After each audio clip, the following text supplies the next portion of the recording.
გამარჯობა, დღეს 20 ოქტომბერია 2025 წელი, თქვენ უყურებთ პროექტს ჩემი თვალით ნანახი ჯარი და დაპერადისამებრ გარკვეული პაუზის შემდეგ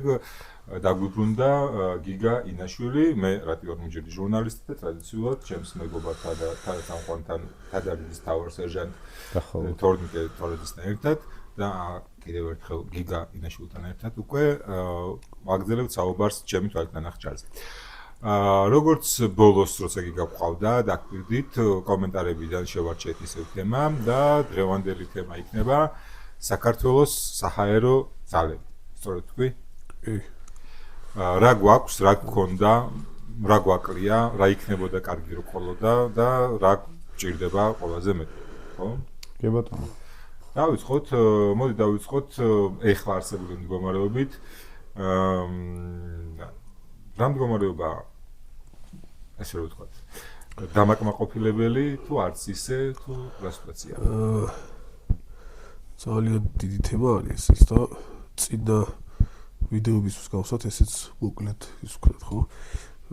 1 საათში ჩავედი. გაჩია დამაკმაყოფილებელს რას დაუძახებთ? ხო და სასურველს რას დაუძახებთ, ეგეც რასაც აღსრულება. ხო, რეალურად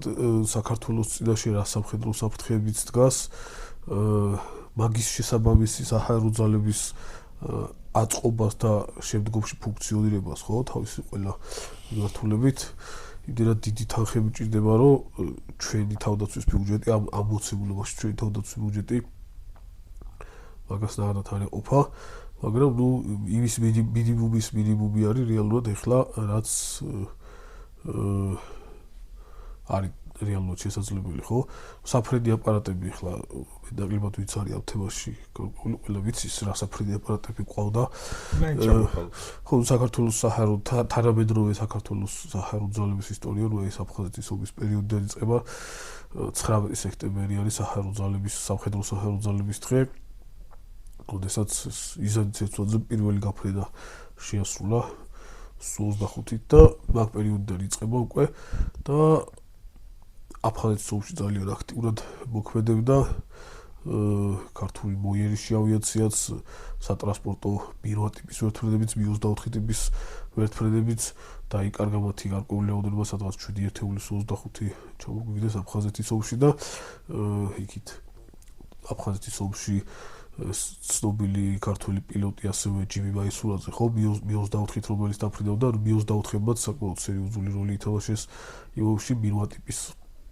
სამხედრო სატრანსპორტო ვერტმფრენებმაც და აფხაზეთის ომის დასრულების შემდეგ ცოტა ესეთი როგორც შეიარაღებული ძალების სხვა გვარებებში და სახეობებში როგორც იყო, ხო, ეს ვარდნის პერიოდი საჰაერო ძალებშიც თავისთავად ეგრე იყო. საფრენი აპარატების ნაწილი ეს განსაკუთრებით ვერტმფრენებს ეხება 90-იანი წლების შუა პერიოდიდან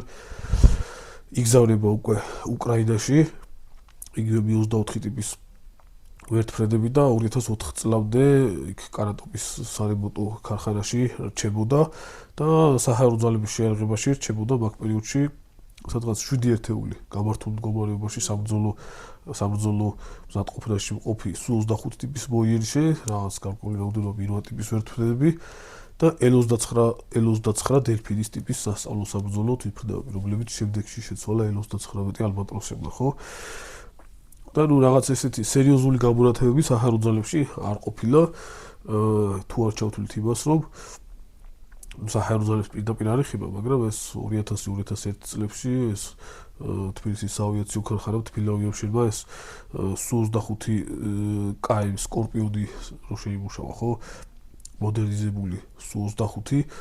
კომპანია Elbit-თან ერთად, ისრაელის კომპანია Elbit-თან ერთად, რაც გახდა საფუძველი, რომ შემდგომში მსგავსი მოდერნიზაცია უკვე Mi-- კონფიგურაციაში ჩატარებულიყო ქართულ Su-25-ებზე.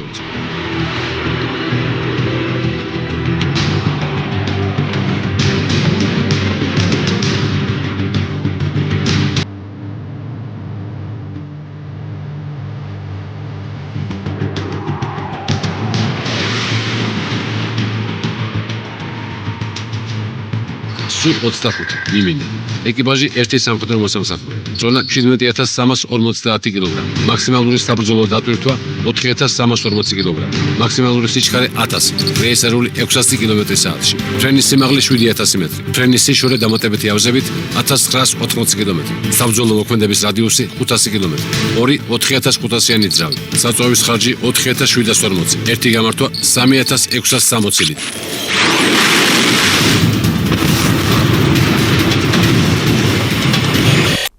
უკვე ვარდების რევოლუციის შემდგომ პერიოდში და უკვე 2004 წლიდან იწყება ახალი სიცოცხლე ქართული საჰაერო ძალების ყველას კარგად ახსოვს ეს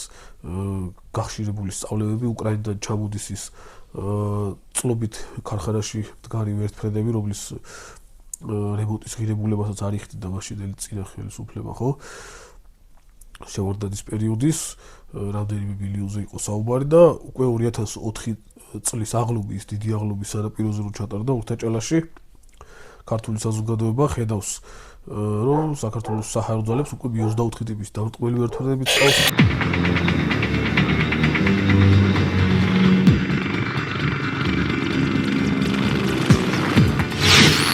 Mi-24 ეკიპაჟი 3 სამხედრო მოსამსახურე.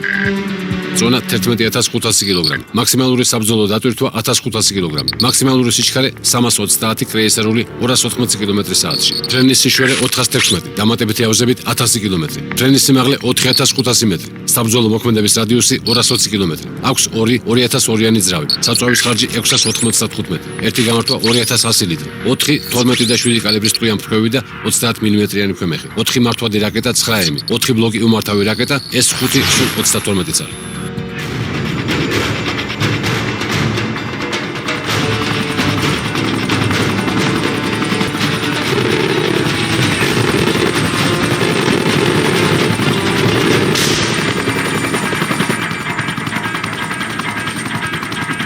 საკმაოდ დიდი რაოდენობით იყო მირვა ტიპის ვერტფრენები იმ აღლობზე წარმოდგენილი მithome ეს რო ეს ბათუმში ეს აჭარის პატარა რევოლუცია რო იყო საკმაოდ დიდი რაოდენობით მირვა ტიპის ვერტფრენები გადმოეცა მაგ პერიოდში უკვე შინაგანჯარს და შეიარაღებულ ძალებს თავდაცვის და საკმაოდ ისეთი რამდენიმე ათეულამდე ავიდა საერთო რაოდენობა საფრენი აპარატების და დაიწყო გახშირებული სწავლებები გემახსოვრება ეს ყულევის მიმართულებაზე რომ ტარდებოდა დიდი სწავლება დიოსკურია 2004 რომელიც აი ამ აჭარის მოვლენებს უძღოდა წინსაც ავიაცია ზოგადად მასიურად იქნა გამოყენებული საავიაციო დაბომბებიც სასწავლო დაბომბები განხორციელდა ყულევის პოლიგონზე და მოყოლებული მაგ პერიოდიდან 2008 წლის ომამდე პრაქტიკულად წელიწადში რამდენჯერმე სერიოზული დიდი სწავლება ტარდებოდა საჰაერო ძალების ჩართულობით სპეციალისტების ასე ვთქვათ მასშტაბურად დაიწყო სპეციალისტების გაგზავნა და მომზადება უკრაინაში პილოტების და ტექნიკური პერსონალის და 2005-6 წელი იყო თუ არ ვცდები 2006 წელს იყო შეიძლება აღარ მახსოვს ზუსტად რომ შეიარაღებაში არსებული Su-25 ტიპის მოიერიშებზე იწყება მოდერნიზაციის პროგრამა თბილისის საავიაციო ქარხანაში სპეციალურად ჩვენი შეიარაღებული ძალების მოთხოვნებიდან გამომდინარე და აი ამ Su-25 KF სკორპიონის ქართული კონფიგურაცია მიმინოები იქნება ისრაელის ავიონიკა ჩამონტაჟდა იმაში კაბინაში თვითმფრინავის კაბინაში მოდერნიზაცია შეეხო შეიარაღების მართვის სისტემას და მთელი რიგი მიმართულებით შეიძლება ხო ეგ თავისთავად ხო თავისთავად და Su-25-ისგან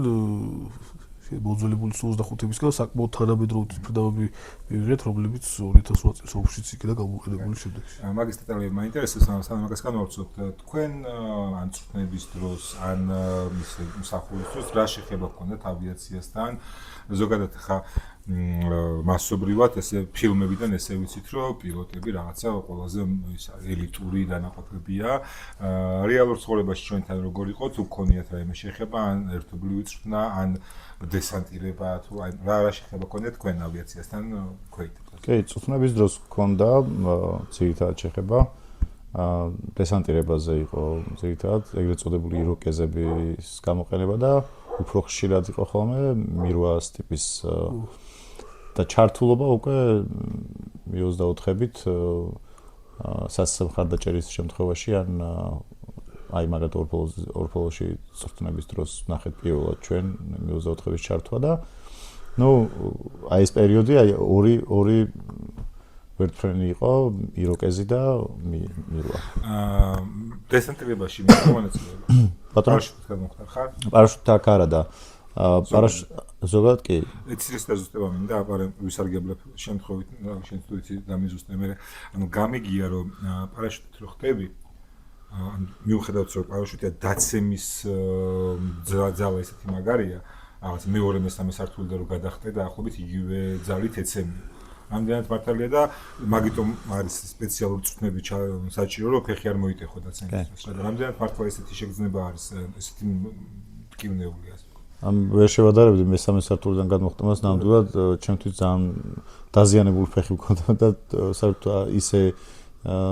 დავეშვი რომ საერთოდ არ მქონია ეგეთი ამიტომ გადამეტებული მგონია რა ესე რომ გაჩნია რომელი ტიპის პარაშუტი არის. არის პარაშუტები რომელთაც დიდი სიჩქარე თევზები და უეჭველი უნდა დაცემის დროს ფეხები ერთად მიადგა და გადაგორდე, რომ ფეხის მოტეხვის შანსი დიდი არის. არის პარაშუტები რომელთაც სპილდა თევზები საკმაოდ. როგორც წესია ეს აღჭურვილობასაც გააჩნია რა. ჩვენაც გვაქვს სპორტული პარაშუტები რო არის, ეგენი უფრო შედარებით კარგია. სპორტული გასაგებია სპორტული გვაქვს ხო? სადესანტო პარაშუტები, საბჭოთა სადესანტო პარაშუტები ეს Il-76-ები და რითიც ხო, ესაც ეგ საკმაოდ ისეთი დაბალ ტექნოლოგიური პარაშუტებია და მან აი მაგის შანსი ასე თუ ისე არის, მაგრამ თანამედროვე პარაშუტები ეხლა რა ვიცი, ბევრს აქვს ნანახი, შენც დასწრები ხარ. ჩვენი სპეციალისტების ძალებში საპარაშუტო ხტობების სწავლებების ფარგლებში ხშირად არის ხოლმე და დიდი სწავლებების გახსნა რო არის, დროშებით რო ხტებიან ხოლმე იქნება ნანახი და ეგ რაღაცა მაღალ ტექნოლოგიური და კარგი პარაშუტები არის. პარაშუტები არ არის ჩემი ცოდნის რაღაც მაინც და მაინც ღრმა ცოდნა არ მაქვს პარაშუტებში, მაგრამ კარგი პარაშუტები არის შეიარაღებულ ძალებში, როგორც იყო პერიოდი საბჭოთა პარაშუტები იყო რაღაც, მაგრამ ის ხა თანამედროვით აღარ ითვლება, ამერიკული პარაშუტები არის ჩვენთან. იროკეზი ახსენეთ, თორემ როდის შემოდის იროკეზი ჩვენთან? ხო, იროკეზები. მიუხედავად იმისა, რომ საკმაოდ მოძველებულია თვითონ ეს იროკეზი, მაინც რამდენად ტექნოლოგიურად სიახლე იყო ეს ქართული ავიაპარკისთვის და ამ თემის ბოლოსკენ რო მითხრა, ყველაზე თანამედროვე ვერტფრენი რა გყოლია ან რა გყავს. ხო. შეიარაღებაში იგულისხმება, რა თქმა უნდა, არა კერძო და რაღაცა. ესე იგი იროკეზები 2000 წელი იყო, აი 90-იანების ბოლო წლებიდან დაიწყო მაგაზე მუშაობა, რომ იროკეზები გადმოცემული იყო ჩვენი საჰაერო ძალებისთვის და იროკეზები გადმოგვიცა ძირითადი ნაწილი იყო შეერთებული შტატებიდან, სადღაც იყო წვრთნისა და აღჭურვილის GTP-ის პროგრამის ფარგლებში იყო 8 ერთეული იყო მთლიანობაში, აქედან 6 საფრენი და 2 იყო ნაწილებად და დანარჩენი რაოდენობა სადღაც მეგონი 4 ერთეული იყო და აქედან 2 საფრენი და 2 მეგონი ნაწილებად. ერთი მეგონი 5-ში ჩამოვარდა. თურქეთიდან კი იყო ეგ. ტბაზე რო ქწანიში რო ეგდო. კომისის ტბაზე. კი, მაგის კომისის ტბაზე მეორე ჩავარდა, მაგრამ მეგონი იროკეზით სადღაც იროკეზი მახსოვს შეგვწდება. წყალში ჩავარდა ის მეორე იყო.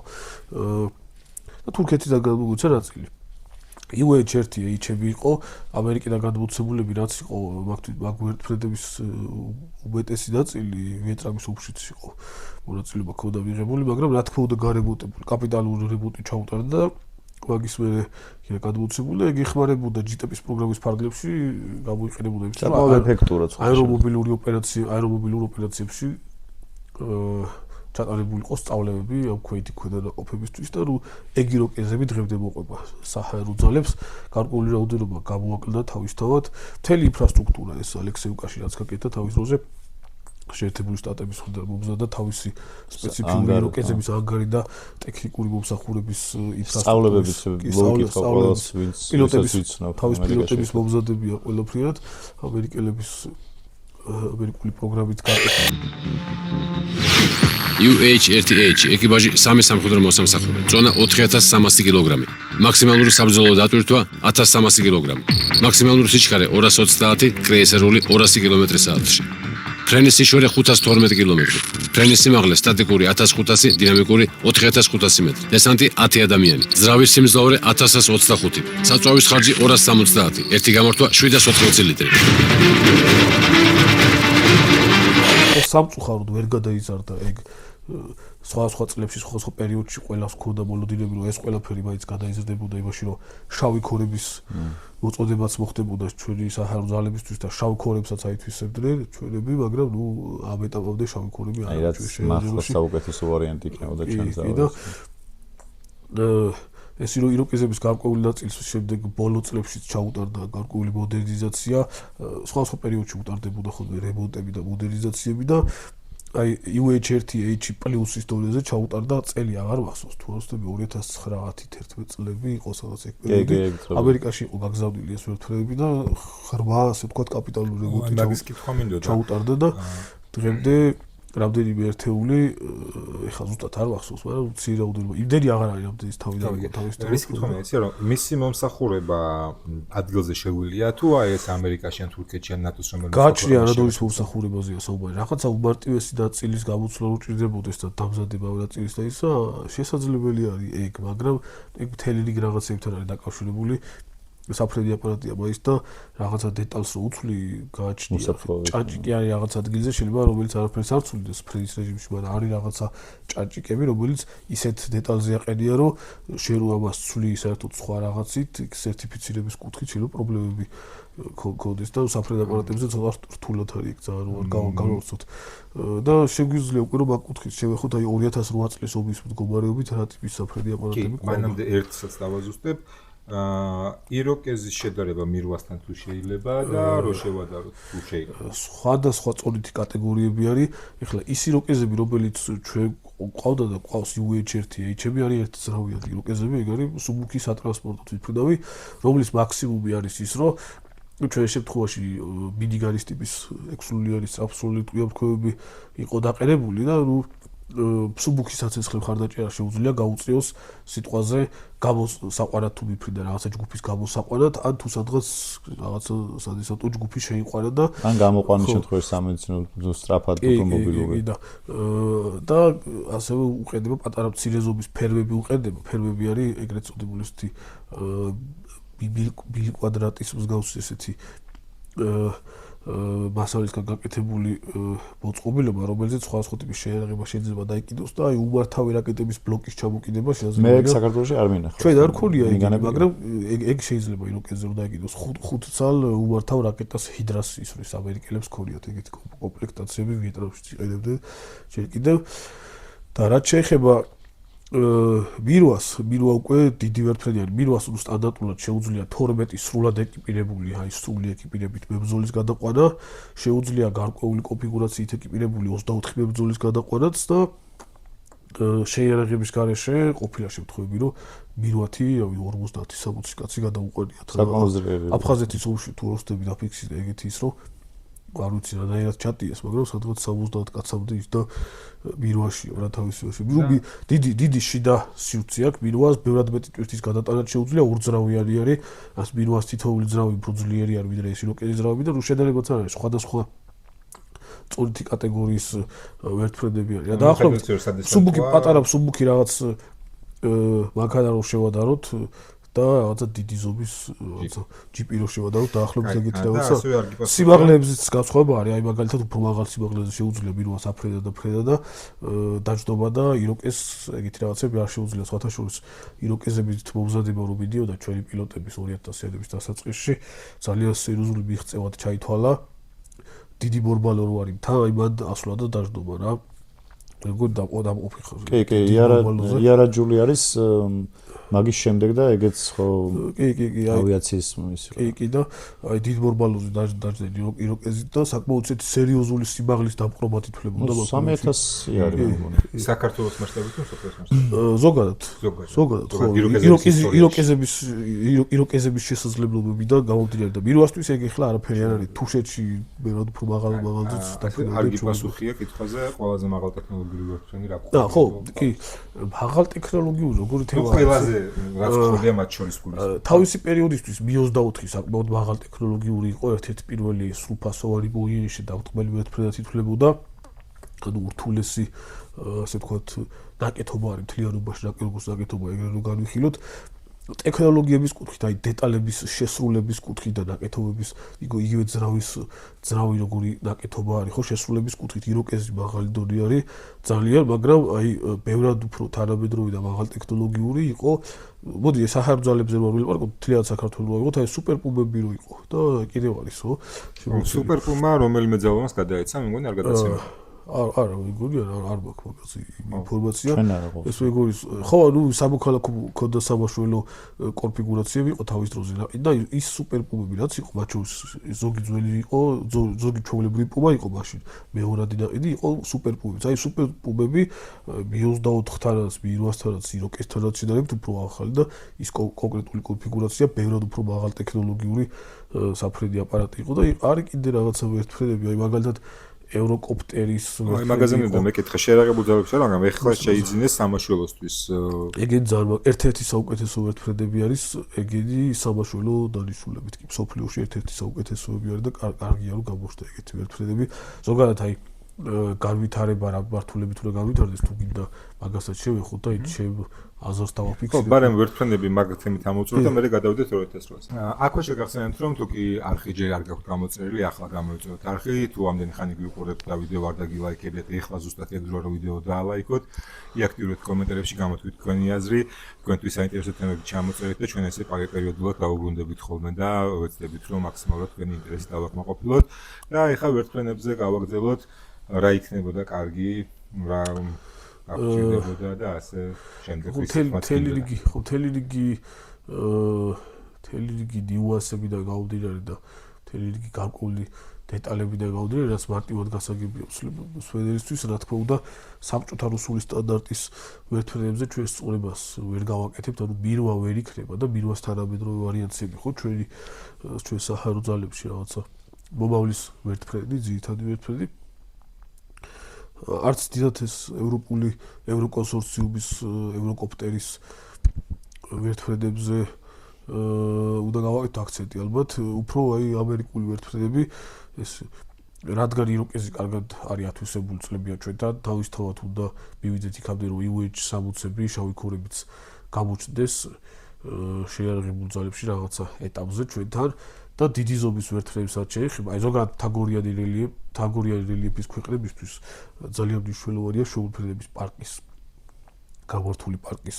ყოლა. არ არის აუცილებელი რაღაცა 20 სხვადასხვანაირი ვერტფრენი ყავდეს შეიარაღებაში, იმიტომ რომ ეს გირთულებს მათ ექსპლუატაციას, ლოჯისტიკას ურტყავს პირდაპირ, მაგრამ რამდენიმე აუცილებელია და აი დიდი ვერტფრენებიც საჭიროა ჩემი აზრით, იმიტომ რომ არის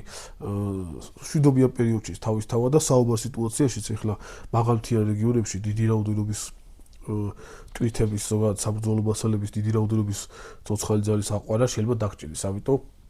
მე ვფიქრობ, რომ მომავლისთვის ჩინუკების პარკიც უნდა ყავდეს ჩვენ რა. შეიძლება რაღაცა 20-30 არ გვეყოლოს, მაგრამ აი რაღაცა 6 ერთეული ჩინუკი რო ყავდეს, ძალიან სერიოზული ძალა იქნებოდა, ძალიან სერიოზული მუშა ძალა იქნებოდა ჩვენი შეიარაღებული ძალებისთვის და ჩვენს თაგორიან რელიეფს ბევრად უფრო კარგად გამოვიყენებდით მთელი რიგი ოპერაციების აი შენ რო ჩინუკი ყავს და შეგიძლია სიტყვაზე ჩინუკზე გამოუვა ქვემოდან 2 ცალი D30 ან რამდენიმე ასოციანი ნავსატყუწი შეყარო შეგდით და აიტანო სადღაც თაგორიან რელიეფზე მაღალმთიან რეგიონში ბევრად უფრო თამამი და ესეთი თვისობრივად ახალი ტიპის ოპერაციების დაგეგმარებაც შეგიძლია უკვე შენ ჩანაფიქრის გაკეთებას და დაგეგმარებას და შესრულებას შემდეგში და თუ სიტყვაზე ამ თაგორიან რელიეფზე იგივე D30-ის ატანა მხოლოდ მანქანაზე გამობული კონფიგურაციით შეგიძლია და რაღაცა გზები გაქვს გასავლელი ხო ხშირ შემთხვევაში შეიძლება რაღაცა ოპერაციის დაგეგმარებისგან საერთოდ ოპერაციის დაგეგმარებას თავი არიდო და საერთოდ სხვა რაღაცა დაიწყო ფიქრი, მაგრამ იმ შემთხვევაში რომ რაღაც თაგორიან რელიეფზე შენ D30-ების ბატარეა დივიზიური ყავდეს გაალაგებული, სერიოზულ უპირატესობას გაძლევდეს და აი ამის გაკეთება ჩინუკის მსგავსი ვერტფრენებით უპრობლემოდ შეგიძლია რა. რამდენი აქვს ამ წეობა საკმაოდ გააჩნია როგორი კონფიგურაციები არის, აი მაგალითად მარტივერაზე რო გითხრა, ჰამერის წაღება შეუძლია. ჰამერს შეუძლია და 2 ცალი ებრაპსაც გააჩია რომელი ებრაპი ხო მსუბუქი ებრაპები ხო უბრალოდ მინახავს დაახლოებით 7 ტონა 10 მეტი სადაც 10 ტონის ფარგლებში და არის ჩინუკები რომელსაც ცოტა უფრო ძლიერი ძრავები აქვს და აი ყოფილა შემთხვევებია ეს 2 ცალი M777 წაუღია 1 ცალ ჩინუქს რა აი სადღაც თუ უახერხე დაკიდება გარე საკითხ წერტილებზე 3 ცალი D30-ის წაღება შეუძლია უპრობლემოდ ჩინუქს რა ახლა ესე პოპულარულ თემას შევეხოთ ამერიკული ვერტმფრენები თუ რუსული და ოღონდ დამრტყმელებზე ხო დამრტყმელებსაც შეეხება ცოტა ისეთი თემა არის ტექნოლოგიური კუთხით აი მიზნების აღმოჩენი ოპტიკური ელექტრონული კომპლექსების კუთხით ზოგადად მართვადის შეიარაღების კუთხით აპაჩი ბევრად მაღალი დონე არის მაგრამ საფრენოსნო მონაცემები ხო სიჩქარეები მანევრირება და თუნდაც ჯავშა დაცულობა და ასე შემდეგ რუსული K-52 და Mi-28 ძალიან მაღალი დონის ვერტმფრენები არის ბევრი ხა დააკომენტარებს რა სისულელი არისო რა ის რუსული ვერტმფრენებიო მაგრამ ძალიან ესეთი კარგი შედეგები დადეს გაშლილი რელიეფის ყვალობაზე უკრაინაში განსაკუთრებით K-52-მა მე ვსატყუხიც ეგუნა რომ Mi-28 აჯობებდა მაგრამ K-52 ბევრად კარგად მუშაობს უკრაინაში მუშაობდა და შეუდარებლად უფრო მაღალი იქნება პოტენციურად სიტყვაზე საბრძოლო მოქმედებები რომ მიმდინარეობდეს მთაგორიან რელიეფზე იმიტომ რომ ვერტმფრენების გამოყენების კუთხით მთაგორიან რელიეფი ვერტმფრენებისთვის ძალიან ესეთი ხელსაყრელი არეალი არის რა K-52 ნუ ეს K-50 ერთადგილიანი K-50-ის ორადგილიანი ვარიანტი რომელიც ბევრად უფრო მაღალი საბრძოლო თვისებებით ხასიათდება ვიდრე იყო თავის დროზე ის K-50 რომელსაც გაგრძელება არ მოყვა სიტყვაზე ხო მასიურ სერიაში არ წავიდა აქვს საკმაოდ ძლიერი ოპტიკური ელექტრონული აღმოჩენი გიბალი წინა მხრიდან ცხვირის ქვემოთ ცხვირში უყირია რადიოლოკაციური სადგური რომელსაც სახმელეთო ბიზნესის გამოვლენა შეუძლია და იმის გამო რომ ესეთი კუდა ხრახნი არა აქვს ორივე დიდი ხრახნი ერთად აქვს როგორც კამოვის ვერტმფრენების ახასიათებთ ძალიან მაღალი ისე მანევრულობა აქვს K-52-ს პრაქტიკულად ყველაზე მანევრული ერთ-ერთი ყველაზე მანევრული ან პირველ ადგილზე ან მეორე ადგილზე მოკლედ მანევრულობით და საკმაოდ მაღალი ტექნიკური შესაძლებლობების მქონე შეიარაღება შედის მის კომპლექტაციაში როგორც არის სიტყვაზე ვიხრის ტიპის რაკეტები და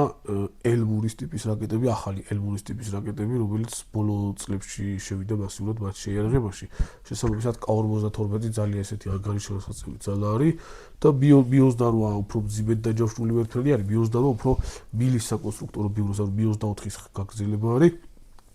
Mi-24-ს თავისთავად ბევრად ჯობია და გათანაწყობა აი აგებულება ზოგადი კამპანიამ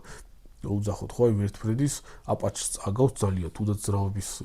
განლაგებით ფრთების განლაგებით ისე მაგრამ ნუ უფრო შედარებით უფრო მძიმედ არის დაჯავშნული შესაძლოა უფრო სიცოცხლის უნარიანი იყოს Mi-28 საზენიტო ჭურების მოხვედრის კუთხით პირდაპირ მოხვედრის კუთხით მცირე ზომის სითბური საზენიტო რაკეტების მოხვედრის კუთხითაც მაგრამ ძალიან ესეთი მაღალი რადიოამრეკლი მაჩვენებლები აქვს აპაჩს ეს ბევრად უფრო დაბალი აქვს და პლუს შეიარაღების სისტემები რაც Mi-28-ის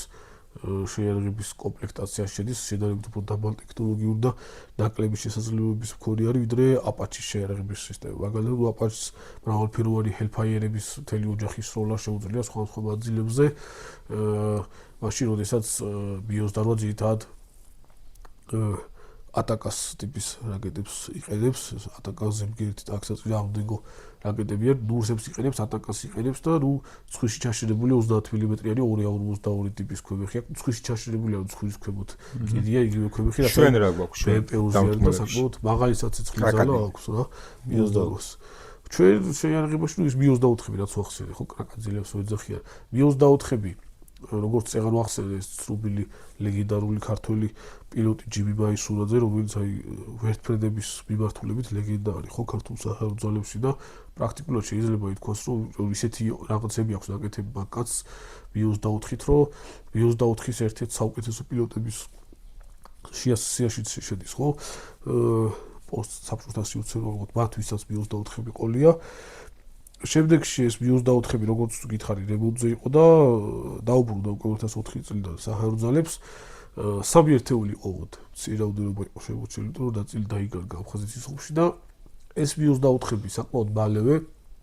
2008 წლის ომამდე ავიდა 9-მდე მათი რაოდენობა. ერთი წალი უზბეკეთში იქნა შეძენილი Mi-24-ის კონფიგურაცია, Mi-35-ის კონფიგურაციაში, საექსპორტო კონფიგურაცია, ეს Mi-24 ვესი, რა გარკვეული რაოდენობა უკრაინაში იქნა შეძენილი 5 ერთეული და ავიდა 9 ერთეულამდე Mi-24-ები. მოდიფიკაციები იყო Mi-24 V-ები, რომელსაც ცხვირში ჩაყენებული 4 ლულიანი IAK-12 ტიპის სწრაფსროლელი ქვემეხი უყენია და იყო ასევე Mi-24 P-ები, რომელსაც მარჯვენა მხრიდან, აი პილოტი და შეიარაღების ოპერატორის აზრის, მაგეთ მარჯვენა მხრიდან 2 ლულიანი G-70 ტიპის 2 ლულიანი ქვემეხი უყენია, მაგას ძლიერი ცალ-ცეცხლე ძალა აქვს, დანარჩენი ფრთების საბრძოლო დატვირთვა ფრთებზე ანალოგიურია. შეიარაღების კომპლექტაციაში ამ ჩვენი Mi-24-ებზე თავის სტანდარტულად შედიოდა S5 ტიპის 57 მმ-იანი რაკეტები, თავისთავად, რომელიც სასწავლოდ უფრო გამოდგება ვიდრე საბრძოლოდ დღესდღეობით. არ არის რაღაც დიდად ძლიერი ნურსები. ნურსებს რო ეძახიან მართავი რაკეტები, 80 მმ-იანი S8 ტიპის ნურსები, შეუძლია S13 ტიპის ნურსების სროლაც B13 ტიპის ბლოკებიდან, მაგრამ ჩვენთან დიდად შემჩნეული არ მაქვს, რომ S13-ის ბლოკი ყოფილიყო Mi-24-ში დაკიდებული, უფრო აი B20 ტიპის ბლოკები S8 ტიპის რაკეტებისთვის და ეს ისინი, რა ქვია, ფრთის ბოლოში ორ-ორი წალი თლიანობაში 4 წალი ატაკას ტიპის ისინი, რა ქვია, ატაკას ტიპის ტანკსაწინააღმდეგო რაკეტები, რომელიც საკმაოდ ძლიერი ტანკსაწინააღმდეგო რაკეტებია, მაგრამ მაგითი რომ მოწინააღმდეგის ტანკი განადგურებული იყოს ჩვენი Mi-24-ების მხრიდან, იქ დიდად ეს დაფიქსირებული. პირად შემადგენლობაზე როგორ არის შეგნით, როგორც პირად ხო 6-7 კაცი ეტევა, უფრო 6 კაცი დესანტის გადაყვანა შეუძლია 6 კაცი არის, მაგრამ ეს ტიპიური სადესანტო ერთფრენი არ არის. გვერდებზე პატარა კარებები აქვს და პლუს ამ კარებებზე ტყვია-თქვევი და ავტომატი შეგიძლია დაავაგრო და იქიდან შიგნიდან ისროლო, მაგრამ ნუ ეს არ არის ხო Mi-24-ის ძირითადი ფუნქცია, მოიც შენთან მოვიდა საკითხი, თქვი რომ რაღაცა ბლუთნებში მიგიღიათ მაგრამ მისი სასწრაფო მხარდაჭერა რამდენად ასე ვთქვათ გზნობ რამდენად გზნობ მხარდაჭერა საკმაოდ ეფექტური არის, მე ძალიან დიდ პატივს ვცემ Mi-24-ს. არ ვიცი ხა ჩამოთვლიდან რა ქონდა მას უშუალოდ აღჭურვილობაში დამაგრებული ეს, მაგრამ ჩემი აზრით მანევრირება, ან ჩვენ რასაც ვხედავდით და რა მიზნებს რასაც ვთხოვდით, მაღალ დონეზე გვისროლებდა ესე რომ ვთქვა. ხო, აი ხა წერილაც თქვი, მაგრამ ცოტა უფრო დეტალებში მინდა ჩავიდე. ეს Mi-24-ის კომპლექტაციაში ჩვენ შემთხვევაში შტურმის ტიპის ტანკსაწინააღმდეგო რაკეტები ქონდა, საკმაოდ დიდი რაოდენობა იქნა თავის დროზე შეძენილი. ერთ-ერთ ქვეყანაში ეს ღია ინფორმაცია არის, გაეროს რეესტრის დაფიქსირდა თავის დროზე, შტურმები ქონდა, თუმცა ატაკას სრულად შეუძლია. ატაკა ეხა ჩვენ შეერაღებაში არ მქონია, მაგრამ რუსები შტურმს ნაკლებად იყენებენ და Mi-28-ზეც, K-52-ზეც ატაკას ტიპის რაკეტებს ხანდახან ხვარობენ ხოლმე რა. ჩვენ შემთხვევაში შტურმები ქონდა, ტანკსაწინააღმდეგო რაკეტები. შეიარაღების ასეთი კომპლექტაციით იყო 2008 წლის ომშიც Mi-24-ები ძალიან აქტიურად დაფრინავდნენ და ბევრად მეტი საბრძოლო გაფრენა გააკეთეს ვიდრე Su-25-მა და ძირითადად დაკომპლექტებული იყო ამ S8 ტიპის უმართავი რაკეტების გამშვები ბლოკები და ასე მოვედით 2008 წელთან რა მდგომარეობაში შევხვდით ავიაციის კუთხით 2008 წელს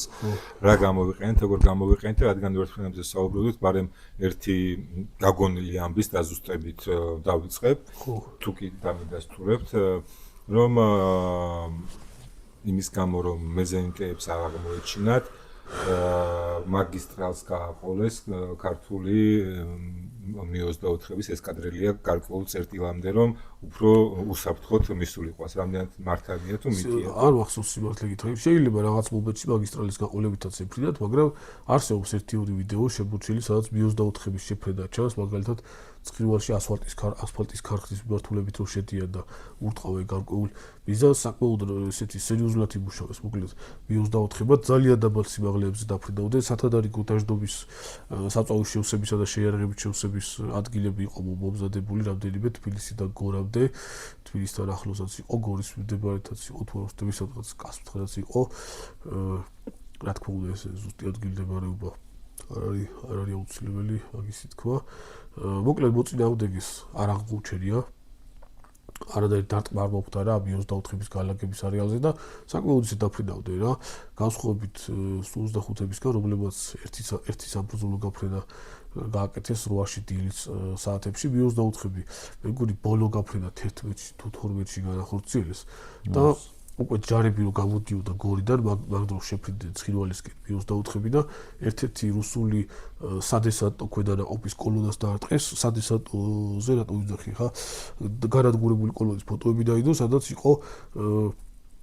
მედესანტეთა საბრძოლო მანქანები BMW-ები რომელიც მხოლოდ და მხოლოდ სადესანტო ქვედანაყოფებს ყავთ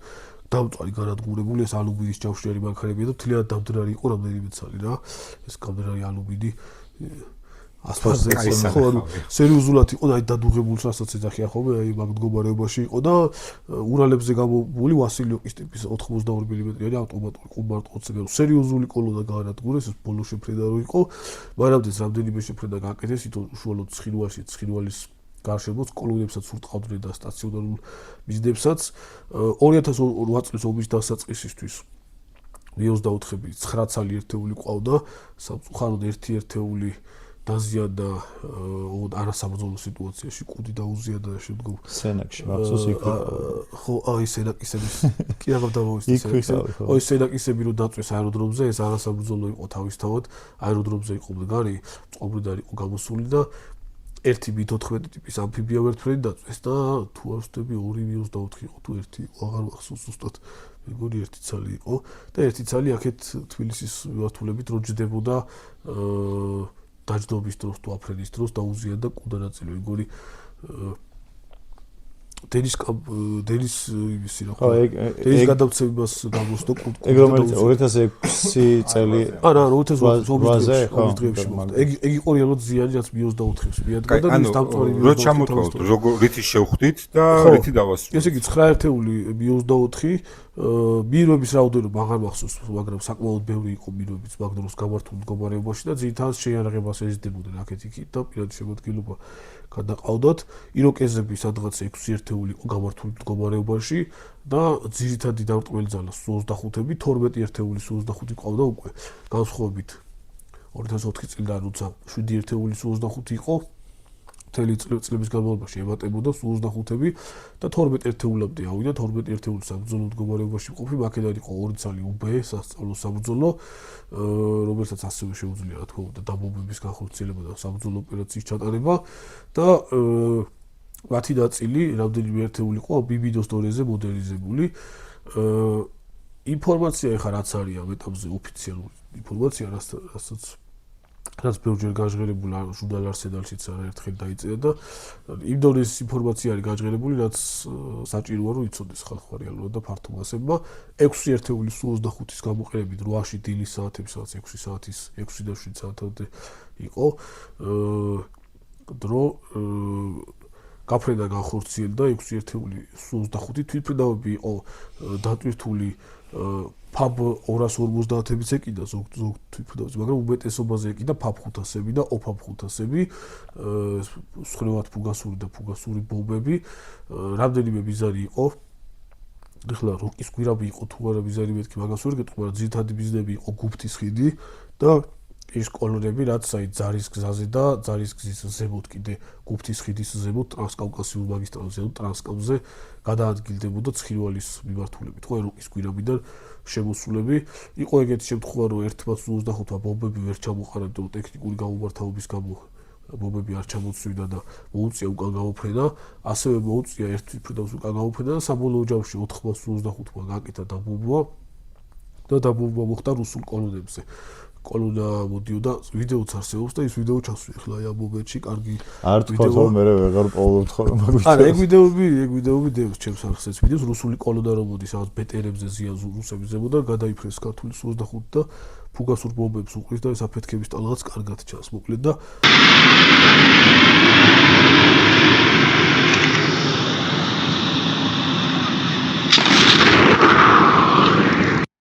როგორც ამბობენ საკმაოდ სერიოზული შედეგი ჰქონდა რამდენიმე ბომბი პირდაპირ მოხვედრით დაეცა ამ კოლონაზე და 500-იანი რო ეცემა კოლონაზე მიუხედავად იმისა რომ ვიწრო ადგილი არის და ისა კარგ დიდ ზიანს აყენებს შეჯგუფებული მიზანს ფართობზე ბევრად კარგად დააზიანებდა მაგრამ კოლონასაც არ დააკლივდა. ბევრი 500-იანი მაგათ კოლონია. კასეტური ბომბების დაფიქსირება,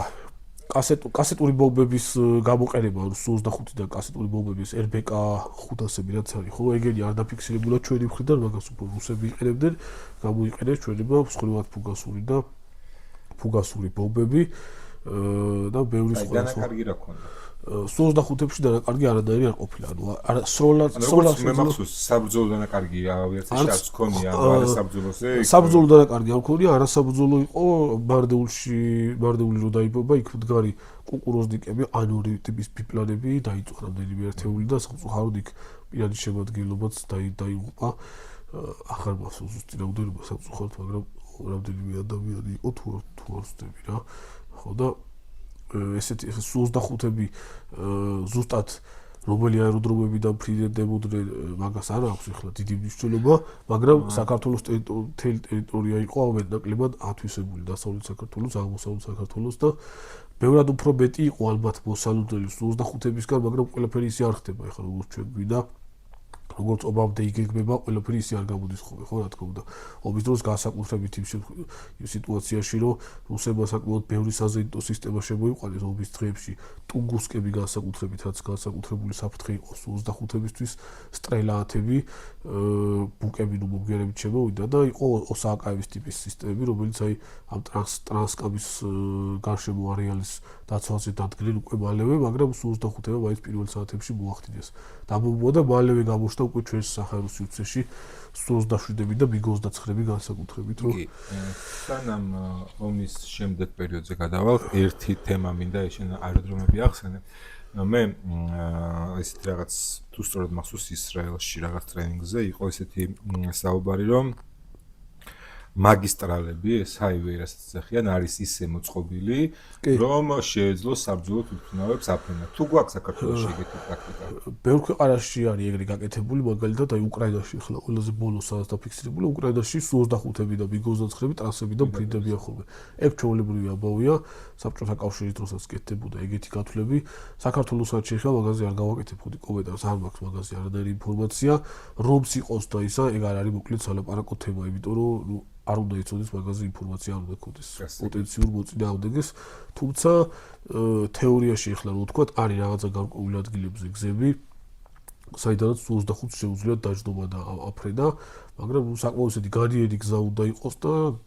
ძელი ესეთი სწორი მონაკვეთი, ხა მიხოლ-მოხოლზე ვერ დაჯდება, ხო თავისთავად. ზოგადად ეგ ძალიან ესეთი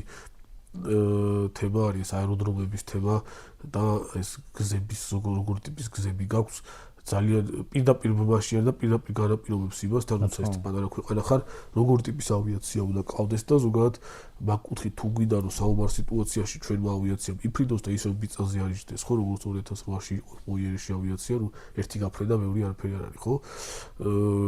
შესაბამისი ინფრასტრუქტურა უნდა ქონდეს განვითარებული და თვითმფრინავებით შესაბამისად უნდა შეარჩიო, შეიძლება მოგიწიოს საერთოდ ავიაციაზე, ანუ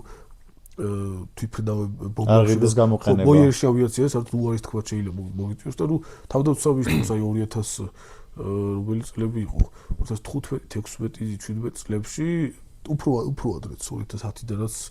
უკვე ეს საჰაერო ძალები როგორც ასეთი ცალკე სარდლობა, ცალკე სახეობა რომ გაუქმდა და შეუერთდა სახმელეთო ჯარებს, აი თითქოს და რაღაცა ეს 25-ები მეორე პლანზე გადავიდა და საუბარი იყო სულ იმაზე რომ ვერტმფრენებზე უნდა გაკეთებულიყო აქცენტი და რაღაცა კუთხით სწორიც არის, იმიტომ რომ შენ თუ არ ყავს თვითმფრინავი,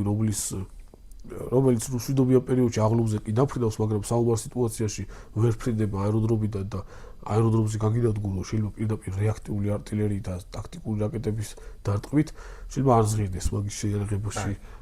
ასე ნელ-ნელა გადავდივართ ომის შემდგომ პერიოდზე და განვითარებაზე, თუმცა მანამდე კიდევ ერთხელ შეგახსენებთ, რომ თუ კი არ ხარგავთ გამოწერები, ახლა გამოეწეროთ არხი და ლაიქოთ ვიდეო, გააზიაროთ თქვენ სოციალურ ქსელებში. ასე დაამგვარად, როგორც თქვით, ომის შემდგომი პერიოდი და ზოგადად მიმოვიხილოთ ჩვენნაირი რელიეფის მქონე ქვეყანაში რა აჯობებს, როგორ აჯობებს იგივე მობილურობის თვალსაზრისით, რელიეფის თვალსაზრისით, იმის თვალსაზრისით, რა საბრძოლო ამოცანები შეიძლება გქონდეს, რა ტიპის ან მაგალითად სტრატეგიული ბომბდამშენები თუ გჭირდება. პირობითად. ო, არა, თავისთავად ჩვენ არ ვართ ახლა იმ დონის ქვეყანა, რომელსაც სტრატეგიული ბომბდამშენები უნდა ყავდეს, ხო, ესმე? აი, როგორც ყავდეს, როგორ უნდა გამოვიყენო. რა თქმა უნდა, ვერ გამოიყენებ სტრატეგიული ბომბდამშენები, როგორც წესი არის ну ხა მეორე მსოფლიო ომის და ცივი ომის პერიოდისთვის მათი ძირითად ფუნქციაში შედიოდა ჩვეულებრივი ბომბების ჩამოყრაც. ну ეხლაც ითვლება, მაგრამ უფრო არის აი ბირთვული ტრიადის ერთ-ერთი შემოადგენელი ნაწილი და უფრო აი ბირთვული კომბინი არის თოსხელი რაკეტების გაშვება არის ერთ-ერთი პირველადი фунქცია მისი და ბირთვული ბომბების ჩამოგდება. ეხლა რაც დაუბომბეს რუსებს, ხო? ხო, აი Tu-95-ები რო ყავთ Tu-160-ები, ამერიკული B2 მაგალითად ეს ირანში რომელმაც ბომბები ჩამოყარა იგივე B-52-ები. B2 რო ყავს საქართველოს, ხუთი ცალი. რამდენი წლის ბიუჯეტი ჭირდება ჩვენ თავდაცვის 2 მილიარდამდე უკვე ასული B2-ის. ხო, რეალობას რა ვუძეთ სერიოზული რეალურად რა გჭირდება. როგორი საკითხი არის, იცი, ანუ ბევრი სხვადასხვა აზრები არის ხოლმე ამაზე და არ მინდა რომ რაღაც ერთი კონკრეტული აზრი განმოვითარო და აი მივაწვერო 100% უეჭველი ეგრეა, იმიტომ რომ უამრავი სხვადასხვა სპეციალისტების ჩართულობა ჭირდება ამას და სერიოზული დიდი ჯგუფის სამუშაო არის. ეგეთი სხვადასხვა პერიოდში ხდებოდა ხოლმე ეგეთი განხილვები და ისინი შეიარაღებულ ძალებში სხვადასხვა პერიოდის სხვადასხვა ხელმძღვანელობის პირობებში ზოგი ფიქრობდა რომ 25-ების არ გჭირდებოდა, ზოგი შემდეგში აბრუნდებდა მას შეიარაღებაში და ისევ რაც გარკვეულ საბრძოლო ამოცანებს უსახავდა. რომელ პირველი ახლა რითიც უნდა დაიწყოს ფიქრი რომ სწორება ჩემ აზრს ვიძახი და რომ ვიღაცებმა რაღაც მაღალი დონის სპეციალისტის არ თვითონ მეთანხმებოდა შემდგომში სწორება უნდა გავაკეთოთ დასავლურ ავიაციაზე საბჭოთა სტანდარტის და რუსული ავიაცია რა თქმა უნდა აღარ არის ხო საჩვენო არ ვართ ჩვენ მაგ მიმართულებით შერეულად რო იყოს მაგალითად ყოველთვის თავიდან მისი მომსახურება ძალიან დაწილები მომსახურება მაგაზე არ ქვეყნები მაგალითად უკრაინა არის ქვეყნები მაგრამ უკრაინაში ახლა საბჭოთა ავიაცია რო ამოწურავს თავის რესურსებს ხო აღარ გააგრძელებენ მაგ მიმართულებით აღარაფერს რა პრინციპში ეგ რო ამოწურავს თავის რესურსს მე შეიძლება ჩვენ ვიფიქროთ უკვე ამერიკულზე ხო მე ვფიქრობ უფრო მალეც უნდა იყოს ეს ყველაფერი და აქამდე კაი ხის წინ უნდა გაკეთებულიყო ეს ყველაფერი თავის დროზე იროკეზების გამოჩენა კარგი იყო მაგრამ რა ვიცი მე 25 წელი არის გასული და ისევ იროკეზებზე არ უნდა ვიყოთ რაღაცა შავი ქორები უნდა ყოლოდა აქამდე და რამდენჯერ იყო ამაზე რატო ანუ პოლიტიკური ნების ამბავი იყო თუ რამე სხვა ტექნიკური არ ვიცი ალბათ აი ყველაფერი ჰიბრიდულად იყო სხვადასხვა ბიზნესები ემატებოდა ედებოდა ერთმანეთს და რაღაცა ვეღარ ვიგებდით მე აი რეალური ბიზნესი რომ დღემდე რო არ ყავს შავი ქორი თუნდაც რამდენიმე ერთი რომ გამოჩნდება ხოლმე ქართულთაზე მეც მიფრენია თბილისის თავზე შავი ქორი ცხოთა შორის უბრალოდ სწავლების დროს ამერიკელების ჩართულობის სულ ჩამოყავთ ხოლმე როცა სწავლები ისე მიხარია ეხლა ავღანეთში ესე იგი კი უფრო ძვირიჯდება ექსპლუატაცია შავი ქორის შენახვაც უფრო ძვირიჯდება მაგრამ ნუ რამდენიმე ერთეული რო ყავდეს თუნდაც სამი ერთეული რო ყავდეს რაღაცა 6 ცალი იქნებოდა კარგი რაოდენობა უნდა გაიჭიროს სახელმწიფო და უნდა იყოს რა ეგეთი ტიპის ვერაფერის თვისობრივად ახალ შესაძლებლობებს გაძლევს და აი დამტყმელი ფუნქციებიც კი შეუძლია შეითავსოს მოკლედ რა თქმა უნდა ძალიან დიდ თანხებთან არის დაკავშირებული ძვირი ფუფურება არის საჰაერო ძალების შენახვა მით უმეტეს მაღალ ტექნოლოგიურის მაგრამ პოლიტიკურ თემებთან არის პირდაპირ ჩვენ შემთხვევაში დაკავშირებული დასავლელი მოკავშირეების დახმარების პროგრამების ფარგლებში თავის დროზე ახლა იროკეზების უფასოდ განმოგვეცა ხო და მთელი რიგი მისი მაკომპლექტებელი ნაწილები და პილოტების მომზადებაც მათ მიერ იყო და ფინანსებული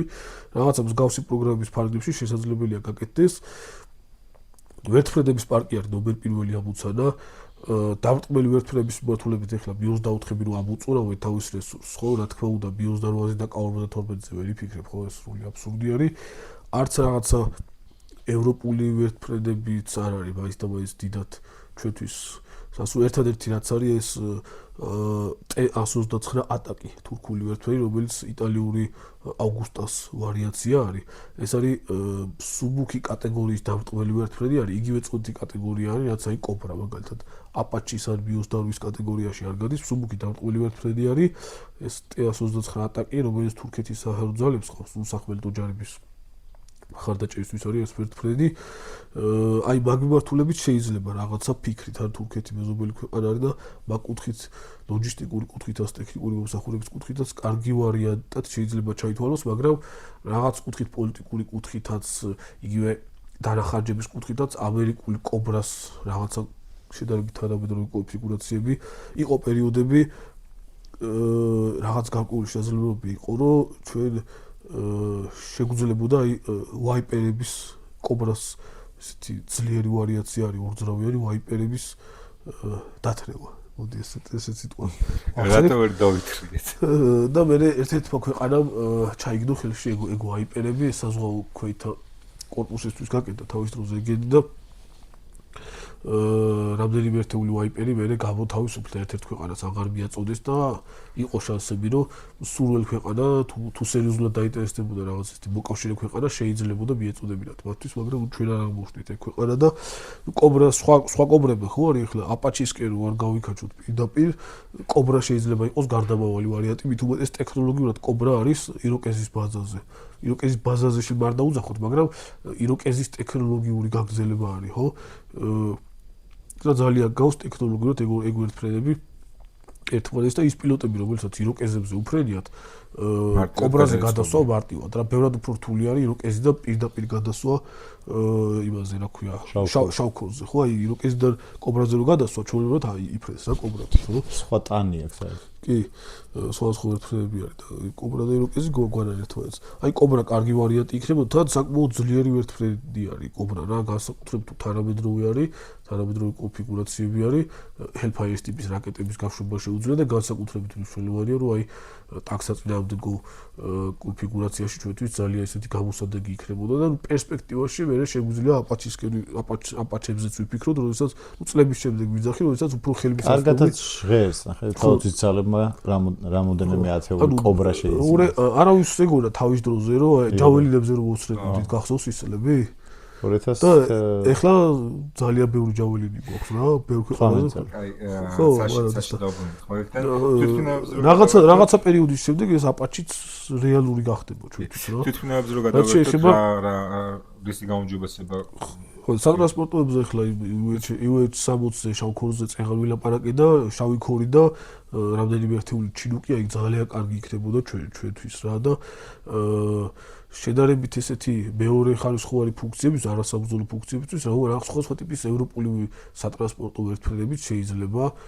ყავდეს სიტყვაზე რა მაგრამ აი სამხედრო ფუნქციით უფრო შავი ქორი და ისი და პუმას მიმართულება დიდად არ მოწონს ეხლა მირვას ჩასასვლელად ხო თვითმფრინავებსაც შეეხება თვითმფრინავებზე ეხლა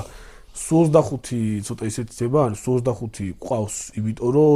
Su-25-ები იწარმოებოდა თბილისში საავიაციო ქარხანაში და სხვა არაფერი არ სკოლია სკორპიონი არასოდეს ხო სკორპიონიც კიდე ბიბიდო სკორპიონიც კიდე მიმინოზე დამავწლა ანუ ეს მოდიფიკაცია რო განიცადა რამდენ ანუ რას გულისხმობდა თავის თავში რა ხედვას დამიზნებას ხო დამიზნების სისტემა ჰუდი შეეცვალა ანუ ბომბების ჩამოგდების სისტემა შეიარაღების მართვის სისტემა ანუ შესაძლებელი გახდა მასზე ახალი ტიპის აი დასავლური ბომბების ჩამოკიდება შეიძლება მაგალითად სკორპიონი წარმოდგენილი რო იყო ხო ლებურჟეს საავიაციო გაუფერაზე თავის დროზე საფრანგეთში პარიზში სკორპიონზე ეკიდა მაგალითად ლიზარდის ტიპის ზუსტი დამიზნების ბომბი ლიზარდი არის ჯეიდავის სახეობა არის ისრაელის წარმოების და ლიზარდები მაგალითად შესაძლებელი იყო რომ მიმინოებზე დაკიდებულიყო თავის დროზე და 2008 წლის ომში გამოყენებული ყოფილიყო და ბევრად მეტი სერიოზული რაღაცები ეკეთებინა Su-25-ს მაგ პერიოდში რასაც აზერბაიჯანული Su-25-ები მაგალითად ყარაბაღის ომში აკეთებდნენ როცა Q-250 ტიპის ზუსტი დამიზნების ბომბებს ყრიდნენ და ეხლა კიდევ უფრო ახალი ტიპის ბომბები ზუსტი დამიზნების ბომბები მიიღეს Su-25-ების კომპლექტაციაში ხო იგივე უკრაინული Su-25-ები მაგალითად ჰამერის ტიპის ზუსტი დამიზნების ფრანგული წარმოების ბომბებს ყრიან ფრანგული ჯეიდამები არის რა ეს ASSM ჰამერის ტიპის ბომბები და Su-25-ებიდან საკმაოდ წარმატებით ისვრიან ამ ბომბებს ჩვენთანაც ეხლა ჩვენი Su-25-ები ისევ იმ კომპლექტაციაში არის რაც გქონდა რაღაც ახალი ტიპის ბომბები მათ შეიარაღებაში არ გამოჩენილა და თუ სიტყვაზე გვიდა რომ Su-25-ებმა თავის თავი ბოლომდე ამოწუროს ჩვენ შეიარაღებაში და რაღაცა სერიოზულის გაკეთება შეძლოს ბრძოლაში, არ უნდა იყოს 25-ის თვითმფრინავი, რომელიც შეფრინდება და რაღაც მხოლოდ უბართავ ბომბებს ჩამოყრის ან უბართავი რაკეტებით გააკეთებს ახლოს საცეცხლე მხარდაჭერას, საბჭოთა პერიოდში რა შეგვიძლია დავიმატოთ. ხო, რა შეგვიძლია დავიმატოთ ახალი ტიპის პრობლემა. ახლო პერსპექტივაში კარგი იქნება Su-25-ების მოდერნიზაცია, რომ დასავლური საბრძოლო მასალის გამოყენება შეძლო, ამ შემთხვევაში ანუ ის Su-25-ში. არა, Su-25-ების ცდება რომ ჩავამთავროთ, ანუ პილოტების მოდერნიზაცია, რომ დასავლური ბომბების ჩამოკიდება გახდეს შესაძლებელი, ყველა საფრენი, ყველა ბორტის მოდერნიზაცია სიტყვაზე მიმინოს დონემდე, რაც შესაძლებელი არის და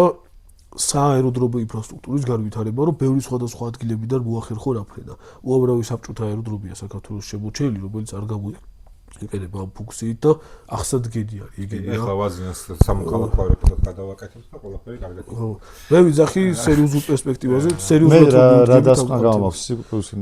სწორი იქნება ხაზი ამ დროს გავუსვათ. ანუ ნებისმიერი შენაძენი შენ ამ დანამატი რაც შეგვიძენია უბრალოდ თავისი ძალებში, თავისი ძალებისთვის ავიაციაში იქნება ეს ტანკსაწინააღმდეგოები თუ აღჭურვილობა ტრანსპორტ ნებისმიერი რამ რაც ჩვენთვის აი ყოველს თვალში მოხვედრია სასაუბრო თემა გამხდარა და ჩვენი